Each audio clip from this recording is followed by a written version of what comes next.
I just finished showing you where you go to get your assignments. The same as last year, only this time when you go into your pickup box, you're going to see my name, Reginald Felix, not Jim Chamberlain. And you would go to the um, course that you're taking, whether it's Math 9, Math 10, or Math 11.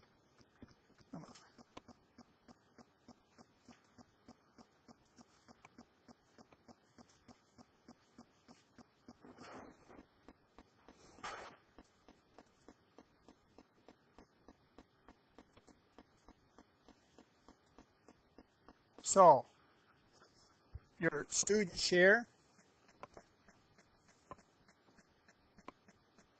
This is not a competition. You want to have a competition. I like competitions, but not competitions in talking. Here, so I'm going to shoot. You can show them after. That's a little bit rude again, right? Try to focus when I'm saying, because I don't like repeating.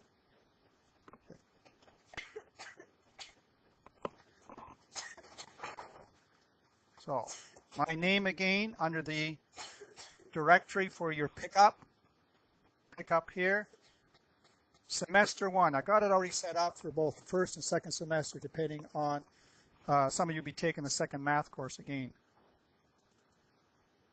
So if it's GUMP, now A, B, C again, you'll be assigned different levels, A, B, or C. I'll let you know, because I've got to check with Roberta, basically on your program level. So the first day info that I have there is exactly what it's showing, but any assignment will be under your specific box for your assignment, for your course.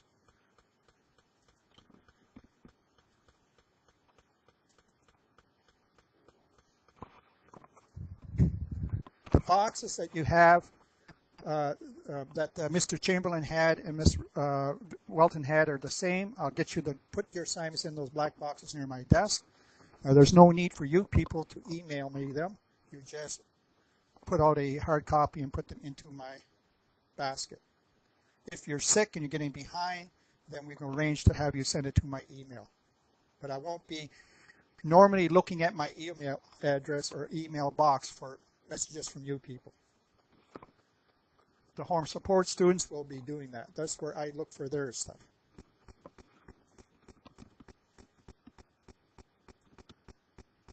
Now, how are we going to get through this course? I believe in developing a goal. People who want to become millionaires, they can do it two ways.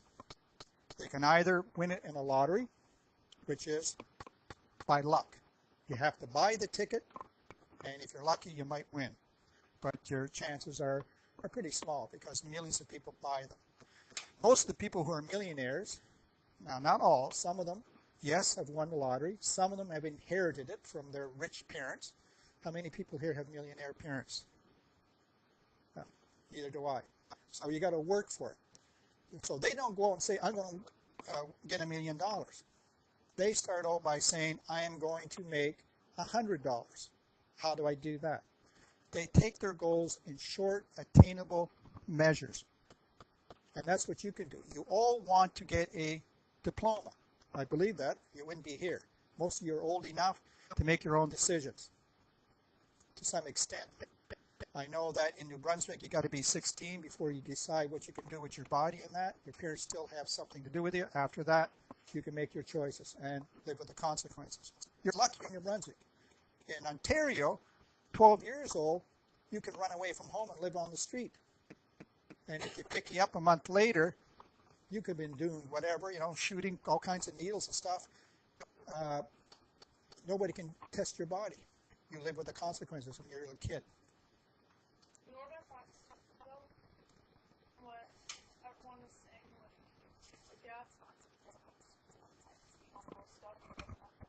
Yeah.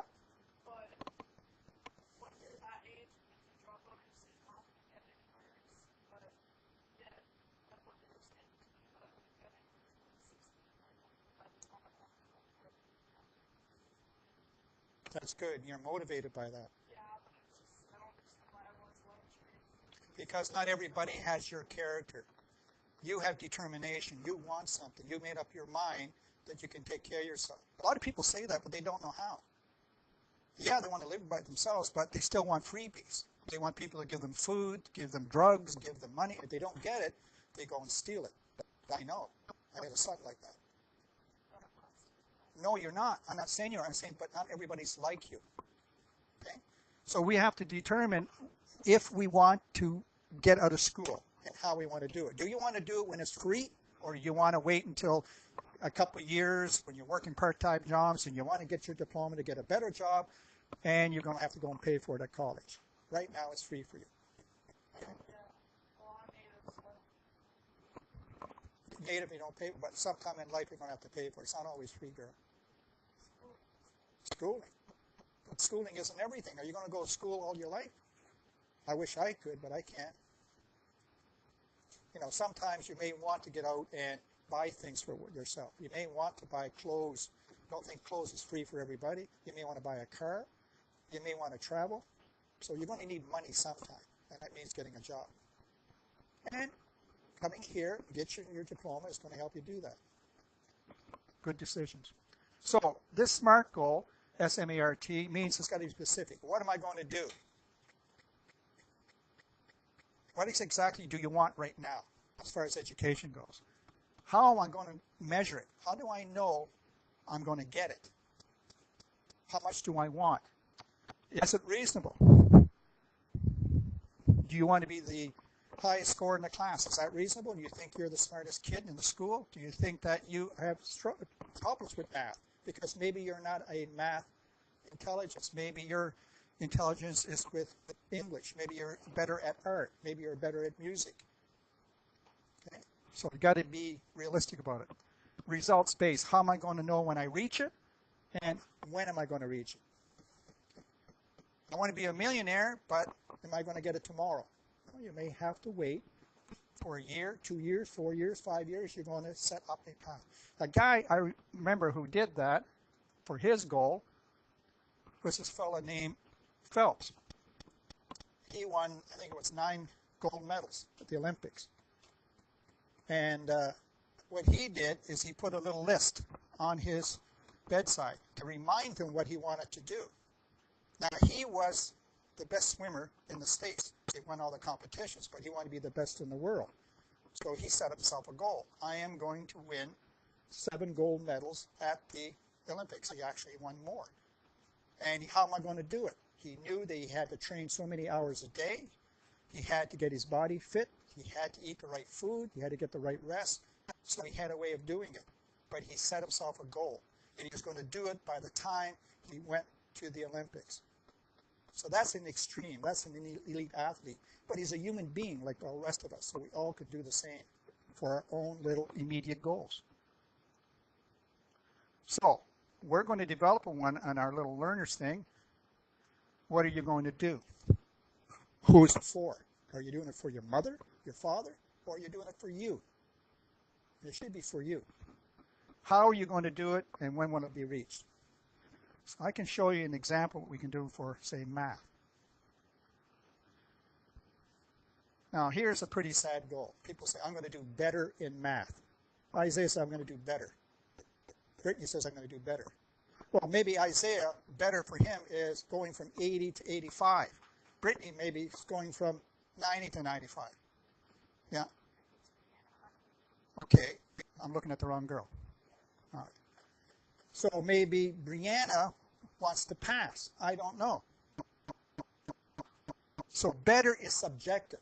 Better is different from everybody. It's not a good goal. So you should look at something like in the next quarter or in the next month or in the next semester, I'm going to attend maybe how many percent of the classes? Now, you may not make 100%, but maybe you can make 90%, or you can make 80%. But obviously, if you're only going to make 50%, you're probably not going to get the credit. But if your goal is to try and get your credit, you can do it by coming to class. So if you put in there, I will attend 100% of the class, or 90% of the class, or 80% of the class, that is a goal. You allow yourself a few days, for sickness or for whatever, but you're still making a commitment to come here. Or you could say, I will immediately obtain and complete all my missed math assignments. Not being here is not a reason, because it still piles up. Each day is a building block. So if you say, oh, I missed that assignment 2 and 3, I'm going to do that first before I go to number 4. I will work on my worksheets in class.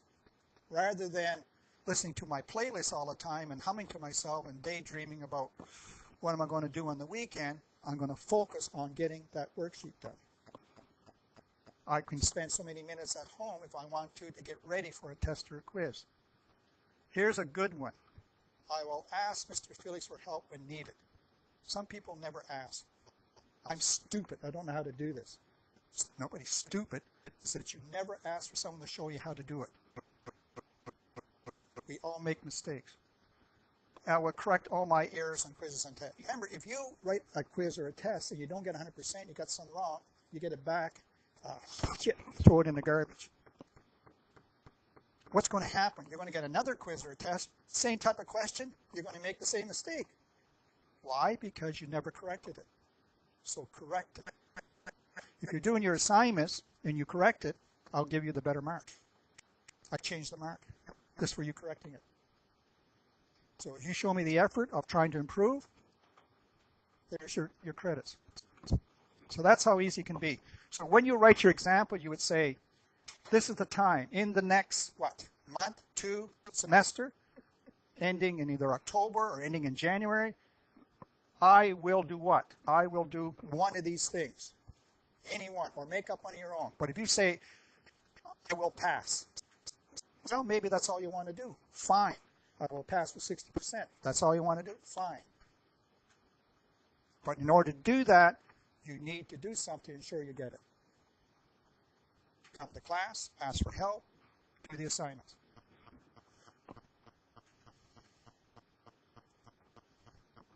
And how do we learn? Well, like I said, we all learn differently. A lot of people learn by watching this, looking at something, reading something. I went on a trip with my wife. We got into the Montreal and I took a wrong turn. There was bad traffic and ended up in a place I didn't know where I was. So I'm trying to find my way out. I said to my wife, look at the map. We're at, the intersection of Dorchester and Catherine. And my wife says, I don't know what the heck to do with this. She can't read a map because she's not a visual learner. So when I stopped and I asked the person, how do I get to this point? The girl said, on the street said, oh, you have to go down here to the right, 4 blocks, turn left. My wife said, oh, I understand. She was auditory. She learns by listening. Okay? So some people learn by seeing things, by reading. Some people learn by listening for instructions. Other people need to actually do it.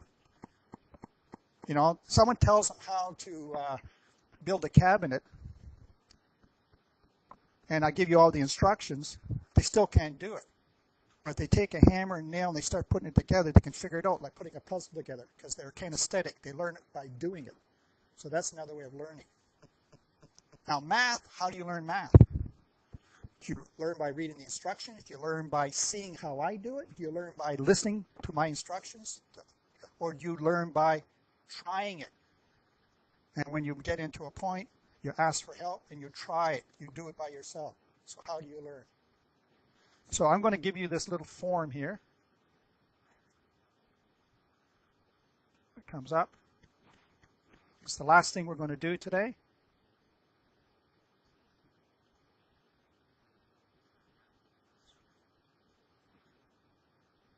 And you're going to fill it out and hand it back to me. You either put it in my basket, or if you're at home, you would email me the answers back. It has a table right at the top, and you notice as numbers 1, 2, 3. It asks you, are you comfortable taking notes in class? This is 1, 2, and 3. If you're very comfortable, you would put over here, check 3. If you're not comfortable taking notes, check 1. If you're in between, you're average, you can check there. If you like to write tests or exams, you might put 1. I don't like writing tests. You just check that off rather than being comfortable. It tells me things that helps me see how you like to learn. Some people don't like taking notes, but they love to do tests because I can prove to everybody how good I am. I hear it, I can do the test and pass, no problem. Things you want me to learn about as your learner. Some people like, and probably for a lot of you, you like to work by yourself, independently. You like to, maybe you don't want to ask for help, but you got to have people come to you. Now remember, I'm a teacher, not a tutor. Tutors, you have to pay for them to come. You go see them one-on-one. Okay? But in the class here, when I'm not teaching, you can come to me, and I'll help you one-to-one. How important is attendance in class and completing assignments for you? Be truthful.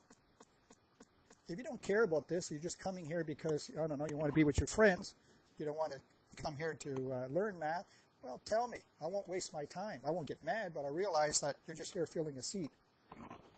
My goal in the course, that's where I want you to write. My goal. By the end of the semester, by the end of this course, I want to what? Don't put I just want to do better, because that's sad. What do you want to do? How are you going to do better? I want to make a mark off. I want to attend all these classes. I will ask for help when I need it. I will correct my mistakes. One of those things will be your goal. And what commitments are you going to make to achieve this? That's all I'm asking. So if you just take this and hand it around. Any questions on any of that?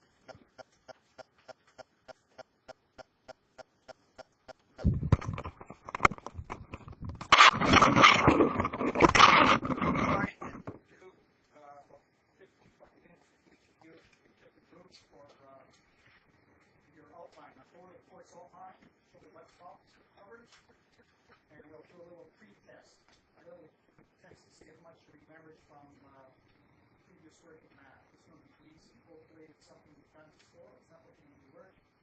You need to know these subjects. Open for any questions. Comments? I appreciate listening because I've talked a lot today.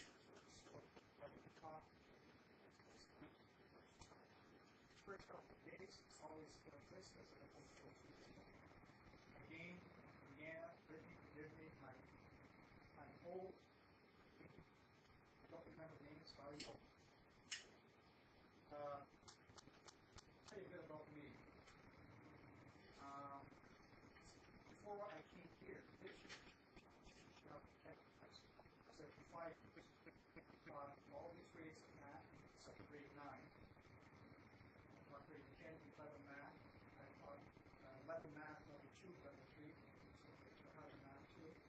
I taught physics, 11 and 12. Before I taught at Sugarloaf, I taught at Bathurst High School, 2001, 2008. And that's when a lot of my students were killed in that van. You remember that, heard of that, lost 5 of my students. My son was in that class, Corbin's best friend. Loved him soccer. I also coached soccer. Lots of good students, some good people. I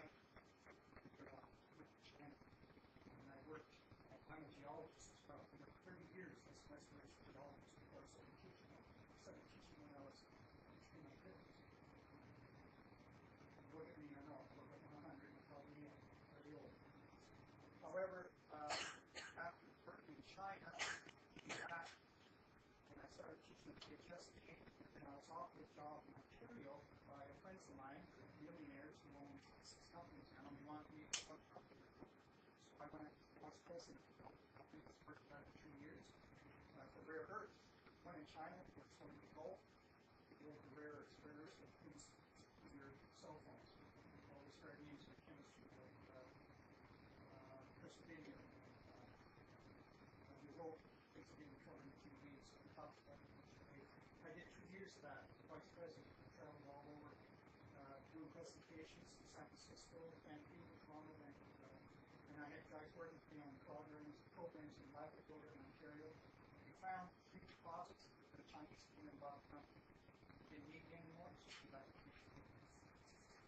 So I've been a geologist longer than I've been a teacher. 18 years teacher, 30 years as a geologist.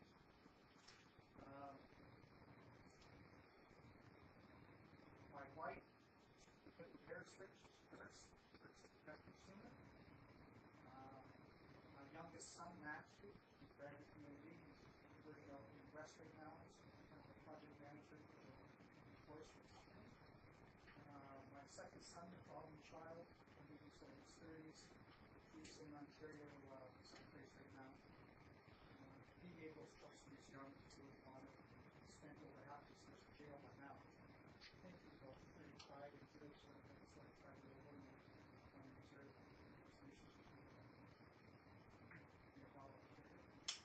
My oldest girl is special.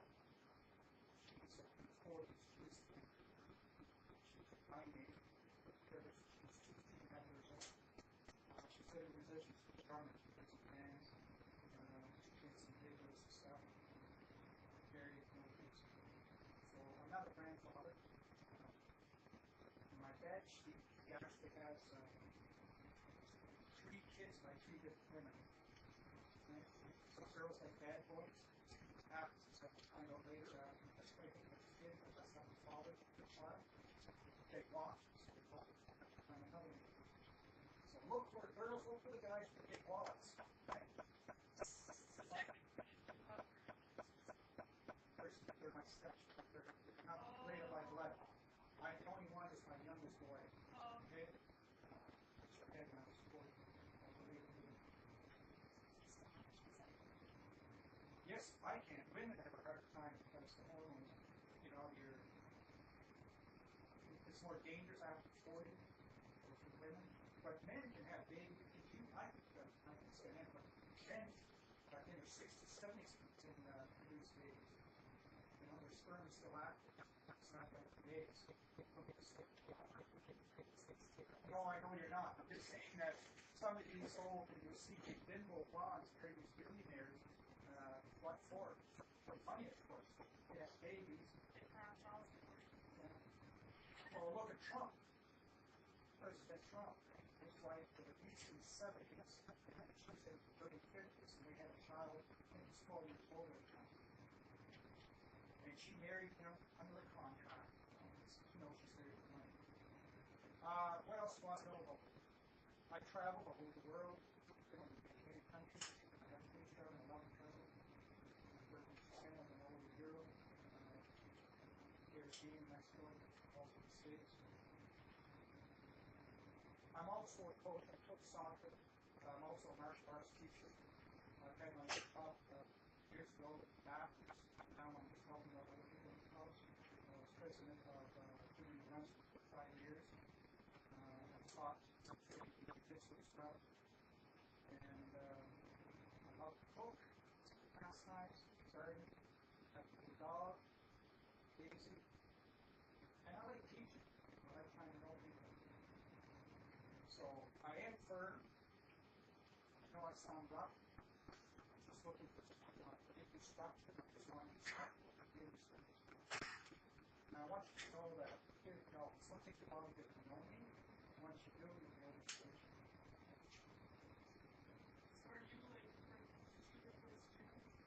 In what sense? Basically, Jim as a teacher is taught math, science. The administrative work where he did a lot of the paper stuff, Janice is taking that over. They split that up. She's only part-time. She also works with and stuff up in the system. She is the administrator. She's actually the boss of the piece. She does all the paperwork. Like all of these things for suspensions, for these things for making sure we get this system, meeting with your parents, or your guardians, or with you. This is all done by her. So they had an extra person. You have another person. See, Jim was doing a lot. He was in here 4-7 on Sunday morning and on weekends just doing the paperwork. And he liked it, but he told me, he said, that's a lot of work. You don't get enough. He didn't do it for the money. He did it because he really cared. And I'm trying to, I hope I can carry on that legacy. And I myself, in fact, don't like to brag. weeks did. I appreciate my help. So I don't think that some here is some of these. Jeff, I appreciate you get along pretty good. I've interrupted you a couple of times, but just because I'm trying to get some.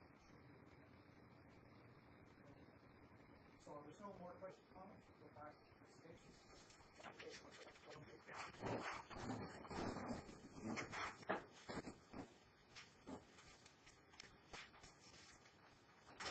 Yeah, legal forums can be done at any time, especially if it's fast.